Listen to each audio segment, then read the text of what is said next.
নমস্কার বন্ধুরা, news Nadia YouTube চ্যানেলে সবাইকে জানাই স্বাগত। 16টার মধ্যে 15টা বিধানসভায় বিজেপি এগিয়ে আছে।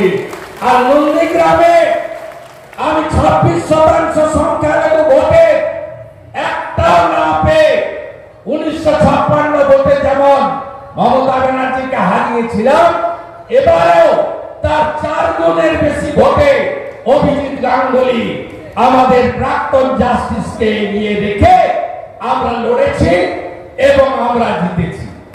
আমি জানি এটা নিয়ে আমার 3বার আসা হলো এই উপনির্বাচনে। আমি আপনাদের সকলের সঙ্গে কথা বলে যা বুঝেছি, জগন্নাথ বাবু যে মার্জিন বলেছেন ততটা না গেলেও 1/2 লক্ষের বেশি ভোটে মুকুটমণি অধিকারী হারবে এবং বিশ্বজিৎ দাসের যেমন প্রাক্তন বিধায়কের প্যাড ছাপানো হয়ে গেছে, মুকুটমণিরও ডাক্তারের প্যাডের সাথে সাথে প্রাক্তন বিধায়কের প্যাড ছাপানোর জন্য তিনি এখন থেকে প্রেসে অর্ডার দিয়ে দিতে পারেন, কোনো চিন্তার কারণ নেই। লড়াইটা কি হচ্ছে? লড়াইটা হচ্ছে পুলিশের সঙ্গে।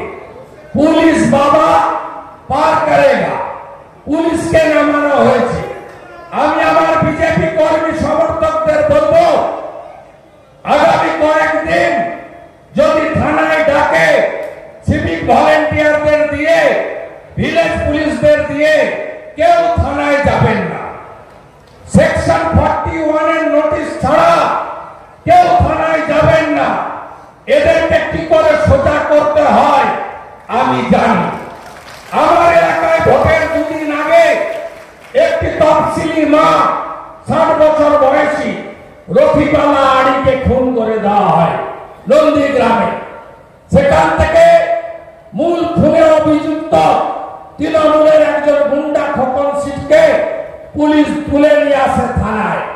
25টা মোটর সাইকেলে তৃণমূলের নেতারা এসে থানা থেকে কাড়িয়ে নিয়ে চলে যায়। ভেবেছিল যা খুশি করা যায় তৃণমূল করলে, কারণ পশ্চিমবঙ্গ পুলিশের নাম বদলে হয়েছে মমতা পুলিশ। আমি রফিকালার মেয়েকে দিয়ে কলকাতা হাইকোর্টে রিট করেছিলাম। হাইকোর্ট বলেছে ওই দিনের ভিডিও ফটোগ্রাফি হাইকোর্টে জমা দিতে হবে। থানাতে ভিডিও সিসিটিভি ফুটেজ থাকে, আপনারা জানেন। তাই যদি এখানকার আইসি একটা লোককে আপনাদের ফোন করে, হোয়াটসঅ্যাপ কল করলে ধরবেন না, নর্মাল ফোন করলে রেকর্ড করবেন, রেকর্ডটা বাবুদার মাধ্যমে আমার কাছে পাঠাবেন। থানায় ডাকলে সিসিটিভি না, টাইমটা শুধু বলবেন, সিসিটিভি ফুটেজ আমরা ওদেরকে রিড করে এই আইসি কে কলকাতা হাইকোর্টে প্রয়োজনে নিয়ে যাব।